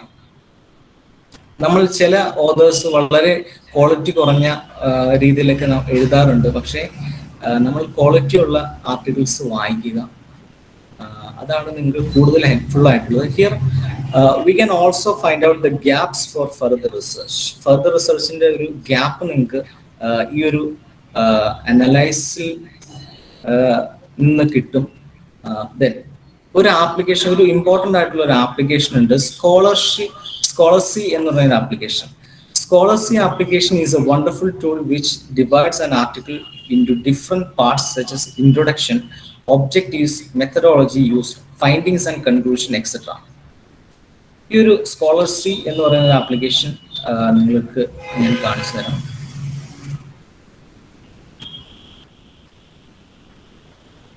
ജസ്റ്റ് ഗൂഗിളിൽ സ്കോളർസി എന്ന് അടിച്ചു കൊടുക്കുക. ഇതാണ് സ്കോളർസി എന്ന് പറയുന്നത്. ഇതിൽ ഇവിടെ അപ്ലോഡ് പേപ്പർ എന്ന് പറയുന്നുണ്ട്. നിങ്ങൾ ഡൗൺലോഡ് ചെയ്തിരിക്കുന്ന ഒരു പേപ്പർ നിങ്ങൾ ഇതിൽ അപ്ലോഡ് ചെയ്ത് കഴിഞ്ഞാൽ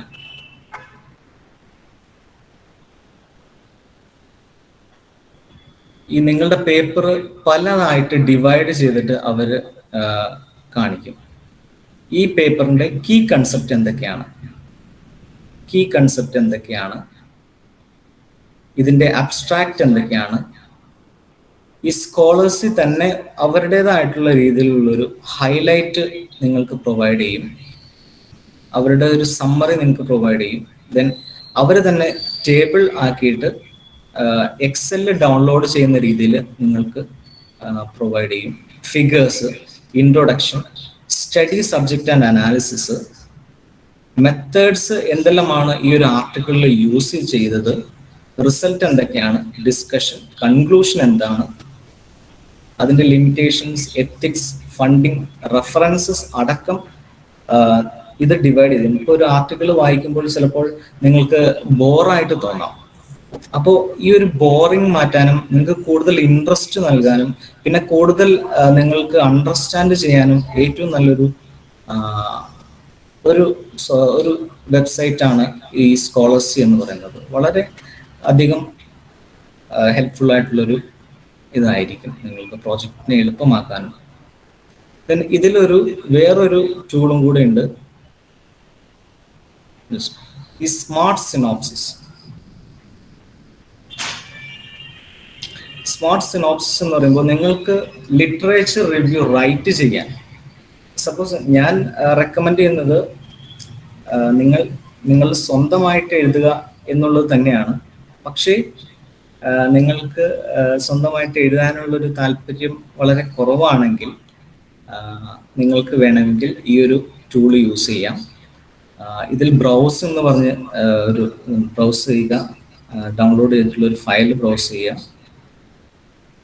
അപ്പോൾ നിങ്ങൾക്ക് ലിറ്ററേച്ചർ റിവ്യൂ, അതിൻ്റെ ലിറ്ററേച്ചർ റിവ്യൂ ഓട്ടോമാറ്റിക്കായിട്ട് ഇവിടെ ലഭിക്കും. അതോടൊപ്പം തന്നെ അതിൻ്റെ റെഫറൻസും താഴെ നിങ്ങൾക്ക് കിട്ടും. ഞാൻ അതിലേക്ക് വരാം.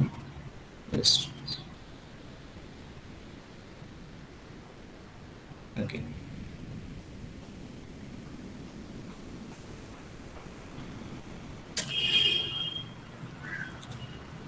Writing the literature review.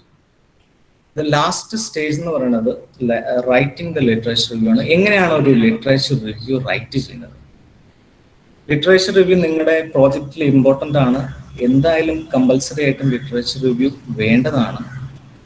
അപ്പോൾ എങ്ങനെയാണ് ഒരു ലിറ്ററേച്ചർ റിവ്യൂ എഴുതുക നമുക്ക് നോക്കാം. ഒരു എക്സാമ്പിൾ ഞാനിവിടെ കൊടുത്തിട്ടുണ്ട്. ചരൺ ആൻഡ് ഗോപാൽ ബ്രാക്കറ്റിൽ 2017. ചരൺ ആൻഡ് ഗോപാൽ എന്ന് പറയുന്ന ഓതേഴ്സ് ആണ്.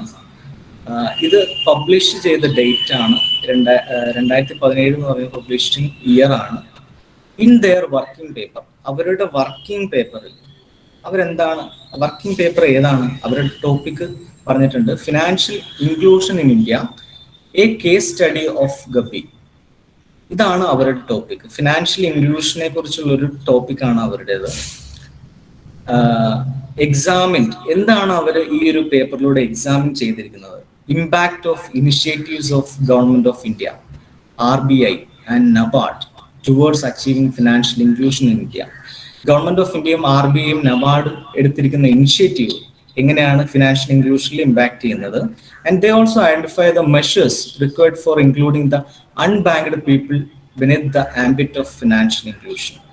എങ്ങനെയാണ് ഈ ഒരു ഫിനാൻഷ്യൽ ഇൻക്ലൂഷനിലേക്ക് അൺബാങ്ക്ഡ് ആയിട്ടുള്ള പീപ്പിളിനെ ഐഡന്റിഫൈ ചെയ്യുക, അല്ലെങ്കിൽ അവരെ എങ്ങനെ ഇതിലേക്ക് കൊണ്ടുവരാം എന്നുള്ളൊരു സ്റ്റഡിയാണത്. അപ്പോൾ ഇവിടെ ഈ ഒരു ഭാഗം വരെ അവർ ഓതേഴ്സിന്റെ പേര്, ഇയർ, എന്താണ് വർക്കിംഗ് പേപ്പർ, ഏതാണ് വർക്കിംഗ് പേപ്പർ, എന്താണ് അവർ ഉദ്ദേശിക്കുന്നത് എന്ന് വരെ പറഞ്ഞു. ഇനി അവർ എങ്ങനെയാണ് ഇത് ചെയ്തിരിക്കുന്നത്, ഈ ഒരു രീതിയിലാണ് നിങ്ങൾ ഒരു ലിറ്ററേച്ചർ റിവ്യൂ എഴുതേണ്ടത്. For this they took the sample size of 198 individuals from Gubbi taluk. അവർ സാമ്പിൾ എടുത്തിരിക്കുന്നത് 198 ഇൻഡിവിജ്വൽസിനെയാണ് ഈ ഒരു താലൂക്കിൽ നിന്ന്, including 148 farmers and 50 non farmers. 148 ഫാമേഴ്സിനെ 50 നോൺ ഫാമേഴ്സിനെയും എടുത്തിരിക്കുന്നു. അതാണ് സാമ്പിൾ അവരെടുത്തിരിക്കുന്നത്. എങ്ങനെയാണ് അവർ ചെയ്തിരിക്കുന്നത്? Then they concluded that out of the total farmers, അവരുടെ ഫൈൻഡിങ്സ് ആണ് നെക്സ്റ്റ് കൊടുത്തിരിക്കുന്നത്. Out of total farmers, 55% of them took loan from the banking system. But out of them, 3/4 farmers wanted to take loan from private money lenders, and 3/5 wanted to take it from SHG. അപ്പോൾ ഇതാണ് അവരുടെ ഒരു findings എന്ന് പറയുന്നത്. എന്താണ് കൂടുതലും farmers ഈ ഒരു ബാങ്കിങ് സിസ്റ്റത്തിൽ നിന്ന് എക്സ്ക്ലൂഡ് ആയത്? എന്തായിരിക്കും reason? The major reason behind it was found to be the distance of banks from their places. ആ ഒരു ഡിസ്റ്റൻസ് വളരെ ഒരു ഇമ്പോർട്ടൻറ്റ് ഫാക്ടറാണ് അവരുടെ ഫിനാൻഷ്യൽ എക്സ്ക്ലൂഷന്റെ മെയിൻ ആയിട്ടുള്ള റീസൺ എന്ന് പറഞ്ഞാൽ ഡിസ്റ്റൻസ് ആണ്, ഡിസ്റ്റൻസ് ഫ്രം ബാങ്ക്സ്. അവരുടെ ഒരു ഫൈൻഡിങ്സ് ആണ്. For the non farmers sample only 55% of them had bank account. 55% ആൾക്കാർക്ക് മാത്രമേ ബാങ്ക് അക്കൗണ്ട് ഉള്ളൂ. 10% ആൾക്കാർ മാത്രമേ ലോൺ എടുത്തിട്ടുള്ളൂ. Lack of financial literacy attributed to this behaviour among the sample respondents. Lack of financial literacy ഒരു പ്രധാനപ്പെട്ട ഒരു കാരണമാണ് ഈ സാമ്പിൾ റെസ്പോണ്ടൻസിന്. ദിസ് സജസ്റ്റഡ്, ദെൻ അവരുടെ ഒരു ഫൈൻഡിങ്സ് പറഞ്ഞു. ഇനി അവരുടെ സജഷൻ എന്താണെന്ന് പറഞ്ഞത്? They suggested the collaboration of post offices with banks, which should provide the basic financial services as similar of banks to rural population. Then അതാണ് അവരുടെ സജഷൻ. ബാങ്ക്സുമായിട്ട് ബന്ധപ്പെട്ട് പോസ്റ്റ് ഓഫീസും കൂടി ഉൾപ്പെടുത്തുക, ആ ഒരു രീതിയിൽ റൂറൽ പോപ്പുലേഷൻ്റെ ഇടയിൽ തന്നെ.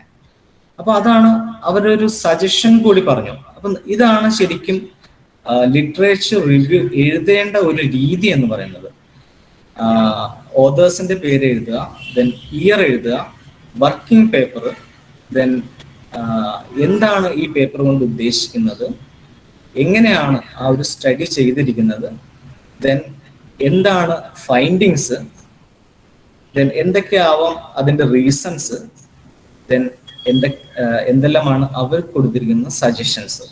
ഇതാണ് ഒരു സ്റ്റാൻഡേർഡ് ലിറ്ററേച്ചർ റിവ്യൂവിൻ്റെ ഒരു ഫോർമാറ്റ് എന്ന് പറയുന്നത്. നിങ്ങൾക്ക് വേണമെങ്കിൽ ഇത്രം എഴുതണമെന്നൊന്നുമില്ല, നിങ്ങൾക്ക് ഇതിൽ നിന്ന് പല ഭാഗങ്ങളും ചുരുക്കാൻ സാധിക്കും.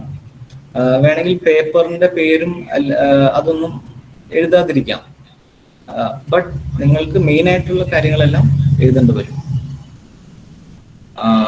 അറ്റ്ലീസ്റ്റ് നിങ്ങൾക്ക് ഫൈൻഡിങ്സ് എങ്കിലും എഴുതാം, ഫൈൻഡിങ്സ് ആൻഡ് സജഷൻസ്. ഓക്കെ, പിന്നെ എങ്ങനെയാണ് ഈ റെഫറൻസ് കൊടുക്കേണ്ടത്? ഈ ഒരു ആർട്ടിക്കിൾ നിങ്ങൾ ലിറ്ററേച്ചർ റിവ്യൂ, ഒരു ആർട്ടിക്കിളിൽ നിന്ന് നിങ്ങൾ ഈ ഒരു ലിറ്ററേച്ചർ റിവ്യൂ നിങ്ങൾ എഴുതി, ഇനി അതിനെ എങ്ങനെയാണ് റെഫറൻസ് കൊടുക്കേണ്ടത്? റെഫറൻസ് നമുക്ക് പല രീതിയിൽ കൊടുക്കാം. APA പല സ്റ്റൈലിലും നമുക്ക് കൊടുക്കാം. APA സ്റ്റൈലിൽ കൊടുക്കാം, MLA സ്റ്റൈലിൽ കൊടുക്കാം, ചിക്കാഗോ സ്റ്റൈലിൽ കൊടുക്കാം. ഹൈലി റെക്കമെൻഡഡ് ആയിട്ടുള്ള ഒരു സ്റ്റൈലാണ് APA സ്റ്റൈൽ എന്ന് പറയുന്നത്, അമേരിക്കൻ സൈക്കോളജിക്കൽ അസോസിയേഷൻ. അപ്പോൾ നമ്മൾ എടുത്തിരിക്കുന്ന ലിറ്ററേച്ചർ റിവ്യൂ, അതിന് കറക്റ്റ് ആയിട്ടുള്ള ഒരു സൈറ്റേഷൻ നമ്മൾ കൊടുക്കണം. എന്താണ് സൈറ്റേഷൻ എന്ന് പറയുന്നത്? A citation is the basic information required to identify and locate a specific publication. ഒരു സ്പെസിഫിക് പബ്ലിക്കേഷൻ ഐഡന്റിഫൈ ചെയ്യാൻ നമുക്ക് വേണ്ട ഇൻഫർമേഷനാണ്, നമ്മൾ കൊടുക്കുന്ന ഇൻഫർമേഷനാണ് സൈറ്റേഷൻ എന്ന് പറയുന്നത്. ഇപ്പോൾ ഒരു ആർട്ടിക്കിളിൽ നിന്നാണ് നിങ്ങൾ എടുത്തിരിക്കുന്നത്, അല്ലെങ്കിൽ ബുക്കിൽ നിന്നാണ് എടുത്തിരിക്കുന്നത്, ഒരു കുറച്ച് പോയിന്റ്സ് നിങ്ങൾ അതിൽ നിന്നാണ് നിങ്ങളുടെ പ്രോജക്റ്റിന് വേണ്ടി എടുത്തിരിക്കുന്നത്. അപ്പോൾ നിങ്ങൾ തീർച്ചയായിട്ടും നിങ്ങളുടെ പ്രോജക്റ്റിൽ ആ ഒരു ബുക്ക് ഉൾപ്പെടുത്തണം. ആ ബുക്ക് എങ്ങനെ നമുക്ക് ഉൾപ്പെടുത്താൻ സാധിക്കും? ആ ഒരു എഴുതുന്ന രീതിയാണ് സൈറ്റേഷൻ എന്ന് പറയുന്നത്. APA സ്റ്റൈലിൽ കൊടുക്കാം, MLA സ്റ്റൈലിൽ കൊടുക്കാം. APA സ്റ്റൈൽ എന്ന് പറഞ്ഞാൽ American psychological association 6th and 7th edition ആണ് നമ്മൾ മെയിൻ ആയിട്ട് യൂസ് ചെയ്യുന്നത്. The standard style used in psychology, but it is also widely used in other disciplines also, especially in the social science. Then MLA style, Modern Language Association of America. അത് 8th edition ആണ്, widely used in the field of modern literature and linguistics. Then Chicago style 17th edition ആണ്. The Chicago Manual's referencing system is widely used in the arts and humanities. എങ്ങനെയാണ് നമുക്കൊരു citation കൊടുക്കാൻ സാധിക്കുന്നത്? നമുക്ക് ഇതിനു വേണ്ടി use ചെയ്യുന്നത്, ഞാൻ ആദ്യം പറഞ്ഞ മെന്റലി ആണ് യൂസ് ചെയ്യുന്നത്. നിങ്ങളുടെ പ്രോജക്റ്റിൽ വളരെ ഇമ്പോർട്ടൻ്റ് ആയിട്ടുള്ളൊരു കാര്യമാണ് സൈറ്റേഷൻ എന്ന് പറയുന്നത്. നിങ്ങൾ കോപ്പി ചെയ്യുന്ന അല്ലെങ്കിൽ നിങ്ങൾ എഴുതുന്ന എവിടെ നിന്നാണ്, ഏത് സോഴ്സിൽ നിന്നാണ് എഴുതുന്നത്, ആ സോഴ്സിന്റെ കറക്റ്റ് ആയിട്ടുള്ള സൈറ്റേഷൻ നിങ്ങളുടെ പ്രോജക്റ്റിൽ ഉൾപ്പെടുത്തേണ്ടതുണ്ട്. ദെൻ എങ്ങനെയാണ് സൈറ്റേഷൻ നമുക്ക് എഴുതാൻ സാധിക്കുന്നത്? ഈ ഒരു സൈറ്റേഷനിലേക്ക് നമുക്ക് എങ്ങനെ മാറ്റാൻ സാധിക്കും? അത് ജസ്റ്റ് നിങ്ങൾ മെന്റലി എന്ന് പറയുന്ന ഒരു ആപ്ലിക്കേഷൻ, ഞാൻ ആദ്യം പറഞ്ഞത് മെന്റലി എന്ന് പറഞ്ഞ ആപ്ലിക്കേഷൻ ഡൗൺലോഡ് ചെയ്യുക, അത് ഓപ്പൺ ചെയ്യുക, അതിനുശേഷം വേർഡുമായിട്ട് നിങ്ങൾ കണക്ട് ചെയ്യുക.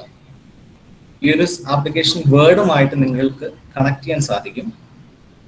അപ്പോൾ ഞാനിപ്പോൾ വേർഡ് എടുത്തതിന് ശേഷം ഇവിടെ റെഫറൻസസ് എന്ന് പറയുന്ന ഒരു ഓപ്ഷൻ ഉണ്ട്. അതിൽ ഇൻസേർട്ട് സൈറ്റേഷൻ എടുക്കുക. അത് ക്ലിക്ക് ചെയ്യുമ്പോൾ ഇവിടെ my library, go to mentally, okay, cancel എന്ന് പറയുന്ന ഓപ്ഷൻസ് വരും. ഇതിൽ ഗോ ടു മെന്റലി എടുക്കുക. ഗോ ടു മെന്റലി എടുത്തു കഴിയുമ്പോൾ നിങ്ങൾ ഡൗൺലോഡ് ചെയ്തിരിക്കുന്ന അല്ലെങ്കിൽ സ്റ്റോർ ചെയ്തിരിക്കുന്ന, മെന്റലിയിൽ സ്റ്റോർ ചെയ്തിരിക്കുന്ന ആർട്ടിക്കിൾസ് വരും. അതിനുശേഷം ആ ആർട്ടിക്കിൾ സപ്പോസ് പട്നായിക്കിന്റെ ഒരു comparative study on performance of പ്രധാനമന്ത്രി ജനപ്രതിനിധി, അതെടുക്കുക. അതെടുത്തു കഴിയുമ്പോൾ ഓട്ടോമാറ്റിക് ആയിട്ട് ഇവിടെ ഓതേഴ്സിന്റെ പേര് വരും, ജേണലിന്റെ നെയിം വരും, ഇയർ വരും, വോളിയം വരും, ഇഷ്യൂ വരും, പേജസ് വരും ഈ ഒരു ആർട്ടിക്കിളിന്റെ. അതിനുശേഷം നിങ്ങൾ ചെയ്യേണ്ടത് മുകളിൽ സൈറ്റ് എന്ന് പറഞ്ഞൊരു ഓപ്ഷൻ ഉണ്ട്. അതിൽ ക്ലിക്ക് ചെയ്യുമ്പോൾ ഓട്ടോമാറ്റിക് ആയിട്ട് വേർഡിൽ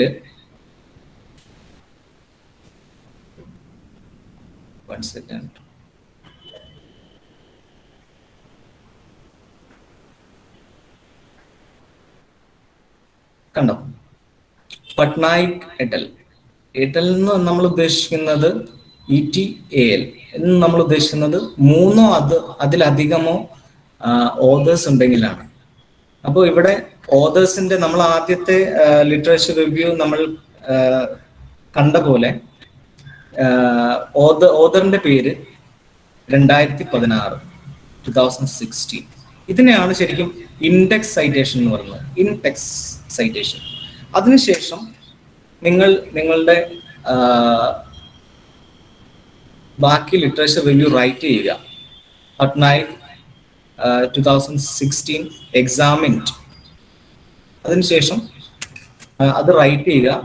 അത് കഴിഞ്ഞിട്ട് ഇവിടെ ഇൻസേർട്ട് ബിബ്ലിയോഗ്രഫി എന്ന് പറയുന്ന ഓപ്ഷൻ ഉണ്ട്. അതിൽ ക്ലിക്ക് ചെയ്യുമ്പോൾ ഓട്ടോമാറ്റിക് ആയിട്ട് ഈ ഒരു ഫോർമാറ്റ് വരും, APA സ്റ്റൈലിലുള്ള ഒരു ഫോർമാറ്റ്. ഇവിടെ നിങ്ങൾക്ക് വേണമെങ്കിൽ ഈ സ്റ്റൈല് മാറ്റി കൊടുക്കാം.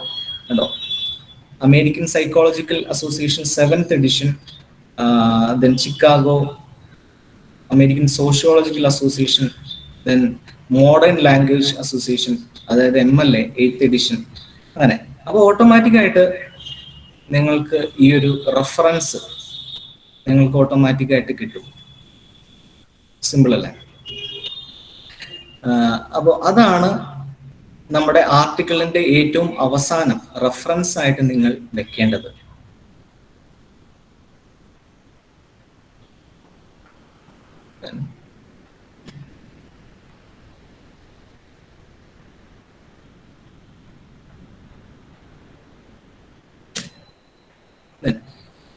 Which referencing style should I use?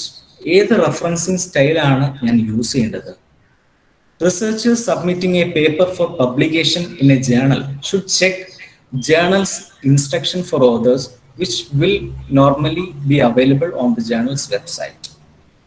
അതായത് നിങ്ങൾ ഈ ഒരു നിങ്ങളൊരു ഈ ഒരു പ്രോജക്റ്റ് നിങ്ങൾ ഒരു ആർട്ടിക്കിൾ ആക്കുകയാണെന്ന് വിചാരിക്കുക. നിങ്ങൾക്ക് അത് പബ്ലിഷ് ചെയ്യണം.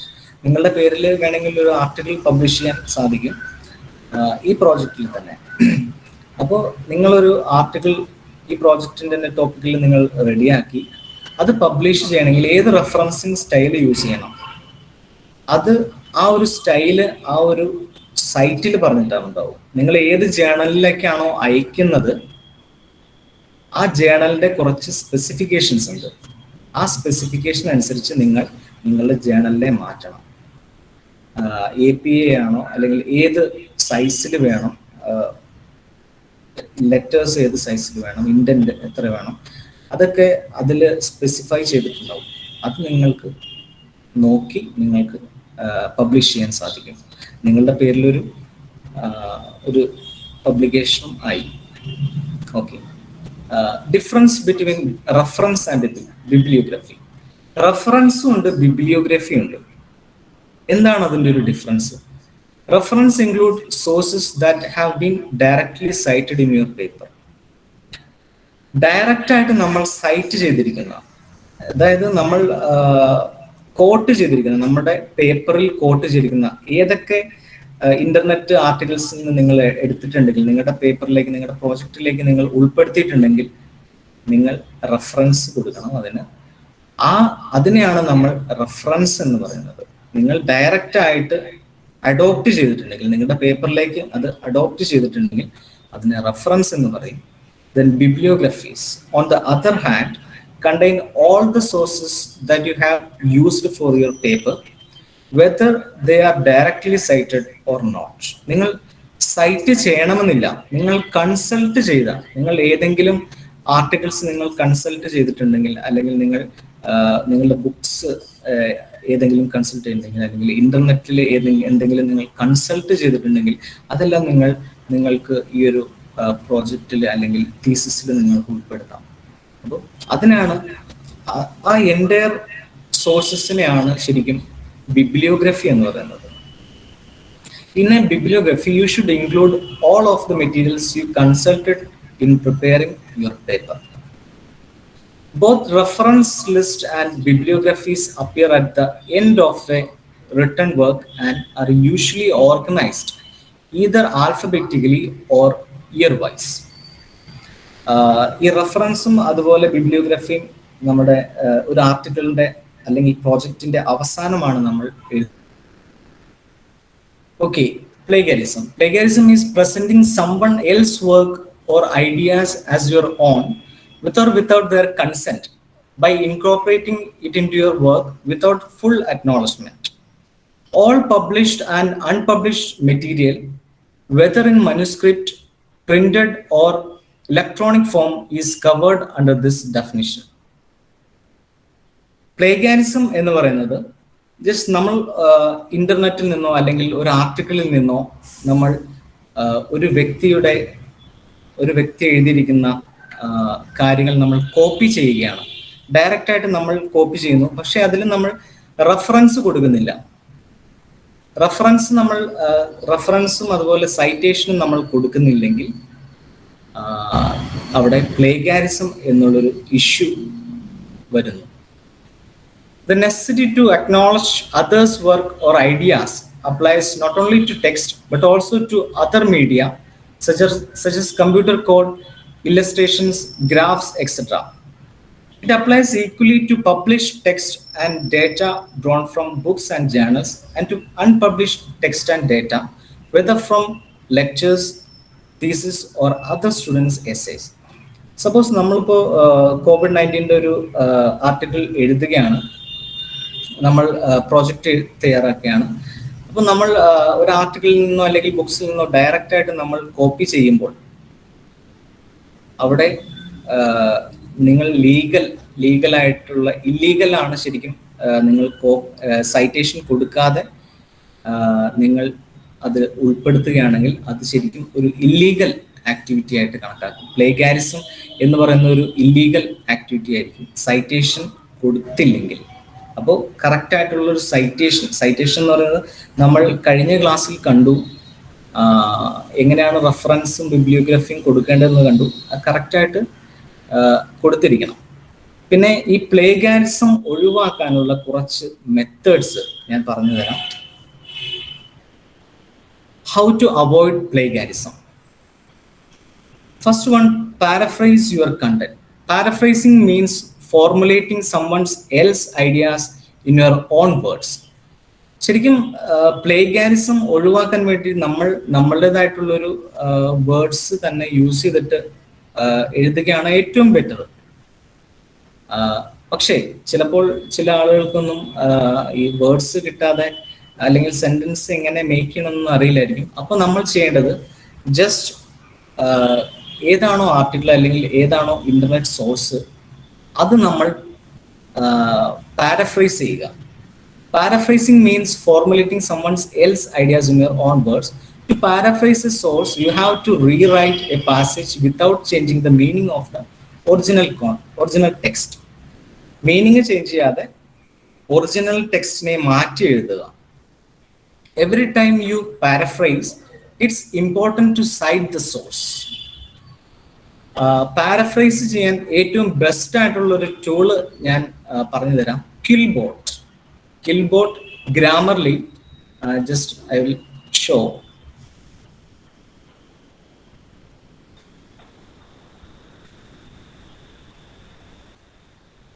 Killbot. Killbot എന്ന് ജസ്റ്റ് ഗൂഗിളിൽ ടൈപ്പ് ചെയ്യുക. ഇതാണ് കിൽബോട്ട്. ഇവിടെ നിങ്ങൾക്ക് ഏത് മെറ്റീരിയൽ ആണോ നിങ്ങൾക്ക് വേണ്ടത്, നിങ്ങൾക്ക് just COVID-19 financial inclusion financial inclusion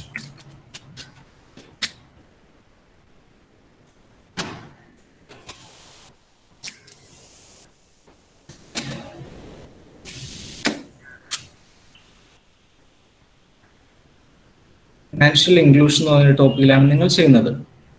then ഈ ഒരു സെന്റൻസ് നിങ്ങൾക്ക് ഇമ്പോർട്ടൻ്റ് ആയിട്ട് തോന്നുന്നു, നിങ്ങൾക്ക് പ്രോജക്റ്റിൽ നിങ്ങൾക്ക് ഉൾപ്പെടുത്താൻ നിങ്ങൾക്ക് താല്പര്യമുണ്ട്. അപ്പോൾ നിങ്ങൾ ഈ ഒരു സെന്റൻസ് കോപ്പി ചെയ്യുക. കോപ്പി ചെയ്തതിന് ശേഷം ഈ ഒരു കിൽബോട്ടിൽ ഇവിടെ പേസ്റ്റ് ചെയ്യുക. പേസ്റ്റ് ചെയ്തതിന് ശേഷം നിങ്ങൾക്ക് ഇത് പാരഫ്രൈസ് ചെയ്യാൻ പറ്റും. പാരഫ്രൈസ് ചെയ്യുക, നിങ്ങൾ മീനിങ് ചേഞ്ച് ചെയ്യാതെ നിങ്ങളുടെ വേർഡ്സ് ഒക്കെ അങ്ങോട്ടും ഇങ്ങോട്ടും മാറ്റി. കണ്ടില്ലേ, ഇവിടെ starting financial inclusion is defined as the availability എന്നാണ് തുടങ്ങുന്നത്. ഇവിടെ the availability and equality of opportunities to access financial services are defined as financial inclusion. കണ്ടില്ലേ, it's a method for individuals and organizations to obtain relevant, inexpensive and timely financial products. ഇവിടെ നോക്കൂ, it refers to a process by which individuals and business can access appropriate, affordable and timely financial products and services. ഇങ്ങനെയാണ് നമ്മൾ paraphrase ചെയ്യുന്നത്. ഇത് നമ്മൾ copy ചെയ്ത് കഴിഞ്ഞാൽ നമുക്ക് പ്ലേഗാരിസം ഉണ്ടാവില്ല. അതാണ് ഈ ഒരു കിൽ ബോട്ടിന്റെ ഒരു പ്രത്യേകത എന്ന് പറയുന്നത്. പിന്നെ നമുക്ക് ഇതിന്റെ ഗ്രാമർ നമുക്ക് ചെക്ക് ചെയ്യാൻ സാധിക്കും. ഇതിൽ തന്നെ ഗ്രാമർ ചെക്ക് ചെയ്യാം. അത് ആ ഒരു സെന്റൻസ് നമ്മൾ ഇവിടെ കോപ്പി ചെയ്ത് കഴിഞ്ഞാൽ ഗ്രാമർ മിസ്റ്റേക്ക് എന്തെങ്കിലും ഉണ്ടോ എന്ന് നമുക്ക് അറിയാൻ സാധിക്കും. പിന്നെ നമുക്ക് ഒരു പാരഗ്രാഫ് സമ്മറൈസ് ചെയ്യാൻ സാധിക്കും. ഇത് കോപ്പി ചെയ്തിട്ട് സമ്മറൈസ് എന്ന് പറഞ്ഞൊരു ഓപ്ഷനിൽ കൊടുത്തു കഴിഞ്ഞാൽ ഇവിടെ സമ്മറൈസ് ചെയ്തു വരും. ഇതാണ് ക്വിൽബോട്ടിന്റെ ഒരു പ്രത്യേകത എന്ന് പറയുന്നത്. നിങ്ങളുടെ പ്രോജക്റ്റിൽ ഏറ്റവും കൂടുതൽ ഹെൽപ്പ് ചെയ്യുന്നത്, അല്ലെങ്കിൽ നിങ്ങൾ റിസർച്ച് ചെയ്യുമ്പോൾ നിങ്ങൾക്ക് ഹെൽപ്പ് ചെയ്യുന്ന ഒരു ടൂളായിരിക്കും കിൽബോട്ട് എന്ന് പറയുന്നത്. അതുപോലെ തന്നെ ഗ്രാമർലിയും വളരെയധികം ഇമ്പോർട്ടൻ്റ് ആണ്. ഗ്രാമർലി എന്ന് പറയുന്നത് നമുക്കത് നമ്മുടെ സ്ട്രക്ചർ, നമ്മുടെ സെന്റൻസ് സ്ട്രക്ചർ കറക്റ്റ് ആക്കാനും ഗ്രാമർ കറക്റ്റ് ആക്കാനൊക്കെ, പിന്നെ പ്ലേഗാരിസം ചെക്ക് ചെയ്യാനൊക്കെ നമുക്ക് വളരെയധികം യൂസ്ഫുൾ ആയിട്ടുള്ള ഒരു ടൂളാണ് ഗ്രാമർലി എന്ന് പറയുന്നത്. പിന്നെ എങ്ങനെ നമുക്ക് പ്ലേഗാരിസം ഒഴിവാക്കാൻ സാധിക്കും? Use quotations. Use quotes to indicate that the text has been taken from another paper. The quotes should be exactly the way they appear in the paper you take them from. നമ്മളൊരു sentence എഴുതുമ്പോൾ, copy ചെയ്യുമ്പോൾ നിങ്ങൾ inverted comma use ചെയ്ത് കഴിഞ്ഞാൽ അതിനെ പ്ലേഗാരിസം affect ചെയ്യില്ല. പ്ലേഗാരിസം ചെക്കറൊക്കെ ഉണ്ട്. അതിൽ നിങ്ങളുടെ ആ ഒരു ആർട്ടിക്കിൾ അപ്ലോഡ് ചെയ്ത് കഴിഞ്ഞാൽ ഈ കൊട്ടേഷൻ യൂസ് ചെയ്ത് കഴിഞ്ഞാൽ പ്ലേഗാരിസം നിങ്ങൾക്ക് ഉണ്ടാവില്ല. പ്ലേഗാരിസം അത് ക്യാച്ച് ചെയ്യില്ല. അതാണ് കൊട്ടേഷൻസിന്റെ ഒരു യൂസേജ് എന്ന് പറയുന്നത്. Any words or ideas that are not your own but taken from another paper need to be cited. ഏത് പേപ്പറിൽ നിന്നാണോ, ഏത് ആർട്ടിക്കിളിൽ നിന്നാണോ, ഏത് ബുക്സിൽ നിന്നാണോ നിങ്ങൾ ഒരു ഐഡിയ നിങ്ങൾ എടുത്തിരിക്കുന്നത്, അത് മസ്റ്റായിട്ടും നിങ്ങൾ സൈറ്റ് ചെയ്തിരിക്കണം. Cite your own material. If you are using content from your previous paper, you must cite yourself. Using material you have published before without citation is called self-plagiarism. Self-plagiarism എന്ന് പറയുമ്പോൾ നിങ്ങളൊരു article നിങ്ങളുടേതായിട്ട് തന്നെ നിങ്ങൾ create ചെയ്തു, അത് publish ചെയ്തു, then വീണ്ടും ആ ഒരു ടോപ്പിക്കുമായിട്ട് റിലേറ്റ് ചെയ്ത ഒരു ടോപ്പിക്കിൽ നിങ്ങൾ സ്റ്റഡി ചെയ്യുകയാണ്, ആർട്ടിക്കിൾ പബ്ലിഷ് ചെയ്യാണ്. അപ്പോൾ നിങ്ങളുടെ പഴയ ആർട്ടിക്കിളിൽ നിന്ന് നിങ്ങൾ ഇതിലേക്ക് സെന്റൻസ് കോപ്പി ചെയ്യുമ്പോൾ അതും പ്ലേഗാരിസത്തിൽ ഉൾപ്പെടും. സെൽഫ് പ്ലേഗാരിസമാണത്. അപ്പോൾ അതും അതിൻ്റെതായിട്ടുള്ള സൈറ്റേഷൻ നമ്മൾ കറക്റ്റായിട്ട് നിങ്ങളുടേതാണെങ്കിൽ പോലും ഈ പറയുന്ന സൈറ്റേഷൻ നിങ്ങൾ കൊടുത്തിരിക്കണം. Then use plagiarism checkers. You can use various plagiarism detection tools such as Authenticate or Turnitin or Grammarly to see how much of your paper is plagiarism. So plagiarism checkers ഉണ്ട്.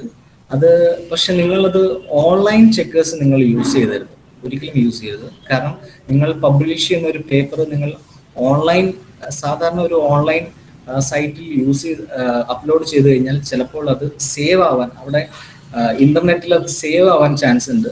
പിന്നീട് നിങ്ങളുടെ publisher അത് പ്ലേഗാരിസം check ചെയ്ത് കഴിയുമ്പോൾ അത് അവിടെ save ആയി ഇരിക്കുന്നത് കൊണ്ട് ഒരു പ്ലേഗാരിസം കാണിക്കാനുള്ള ഒരു ചാൻസ് ഉണ്ട്. അതുകൊണ്ട്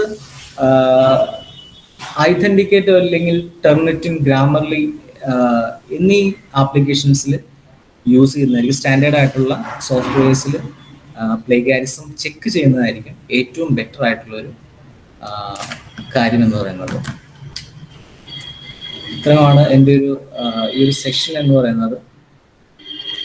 എനിക്കൊരു സജഷൻ ചോദിക്കാനുള്ളത്, ഒരു UG പ്രോജക്റ്റ്, ഓക്കെ, ഒരു UG പ്രോജക്റ്റ് അല്ലെങ്കിൽ ഒരു PG പ്രോജക്റ്റ് നമുക്ക് മാക്സിമം ഇൻകോർപ്പറേറ്റ് ചെയ്യാൻ പറ്റുന്ന അല്ലെങ്കിൽ മിനിമം വേണ്ടുന്ന റിവ്യൂസ് എത്രയാണ് എന്നുള്ളത് പലപ്പോഴും ചിലപ്പോൾ കുട്ടികൾക്ക് ഒരു കൺഫ്യൂഷൻ വരുന്ന ഒരു സന്ദർഭമാണ്. ഞാൻ കുട്ടികളുടെ ഭാഗത്ത് നിന്നുകൊണ്ട് ചോദിക്കുകയാണ്.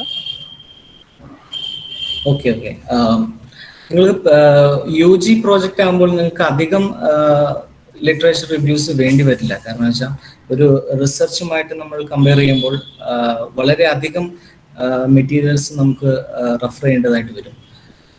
UG എന്ന് പറയുമ്പോൾ UG പ്രോജക്റ്റുമായിട്ട് ബന്ധപ്പെട്ട് നമ്മൾ പറയുകയാണെങ്കിൽ ഏകദേശം ഒരു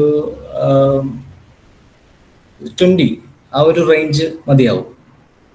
I will invite Aishwari Rajivan for the vote of thanks. Good morning, all of you. Inter-colleague workshop on research methodology വെബിനാറിന്റെ 2ാം ദിവസമായ ഇന്ന് ഒരു ലിറ്ററേച്ചർ റിവ്യൂ എങ്ങനെ പെർഫെക്റ്റ് ആയി എഴുതാം എന്ന ടോപ്പിക്കിനെ പറ്റിയിട്ടായിരുന്നു സാർ പ്രസന്റ് ചെയ്തിട്ടുണ്ടായിരുന്നത്. വളരെ നന്നായി തന്നെ സാർ അത് പ്രസന്റ് ചെയ്തു. തിയറിയും അതേപോലെ ഈക്വലി അതിന്റെ പ്രാക്ടിക്കലി ആപ്ലിക്കേഷനും സാർ അതിൽ കൊണ്ടുവന്നു. അത് ആ ഒരു ക്ലാസ്സിനെ ഒട്ടും ബോറടിപ്പിക്കാതെ തന്നെ നല്ല രീതിയിൽ അങ്ങേ അറ്റം വരെ എത്തിക്കാൻ അതിന് സാധിച്ചിട്ടുണ്ട്. ഒരു പ്രോജക്റ്റിലേക്ക് കടക്കുന്ന ഒരു ഫൈനൽ ഇയർ സ്റ്റുഡന്റ് എന്ന നിലയിൽ എനിക്ക് വളരെയധികം പ്രയോജനകരമായിട്ട് ഈ ക്ലാസ് തോന്നിയിട്ടുണ്ട്. അതുപോലെ തന്നെ ബാക്കി എല്ലാ സ്റ്റുഡൻസിനും അങ്ങനെ തന്നെയാണെന്ന് എനിക്ക് 100% ഉറപ്പിച്ച് പറയാൻ സാധിക്കും. സോ ഞങ്ങൾക്ക് വേണ്ടി ഇത്രയും നേരം ക്ലാസ് എടുത്ത് തന്ന വിഷ്ണു ഗോവിന്ദൻ സാറിന് ഹൃദയത്തിന്റെ ഭാഷയിൽ എന്റെയും സ്റ്റുഡൻസിന്റെയും കൊമേഴ്സ് ഡിപ്പാർട്ട്മെന്റിന്റെയും കോളേജിന്റെയും പേരിലുള്ള ഹൃദയം നിറഞ്ഞ നന്ദി ഞാൻ അറിയിക്കുന്നു. Thank you sir. അടുത്തതായി ഇങ്ങനെ ഒരു ക്ലാസ് നമുക്ക് ഒരുക്കി തന്ന സ്റ്റുഡൻസിന്റെ അത്രയേറെ ഡെഡിക്കേഷനോടുകൂടി തന്നെ തുടക്കം മുതൽ അവസാനം വരെ നമ്മളോടൊപ്പം ഉണ്ടായിരുന്ന ഡോക്ടർ സുലീന മിസ്സിനും ഹൃദയത്തിന്റെ ഭാഷയിലുള്ള നന്ദി ഞാൻ അറിയിക്കുന്നതാണ്. Thank you miss. ഈ ഒരു സെഷനിൽ പാർട്ടിസിപ്പേറ്റ് ചെയ്ത എല്ലാ സ്റ്റുഡൻസിനും ഞാൻ എൻ്റെ നന്ദി അറിയിക്കുന്നു. Thank you all of you. Thank you so much.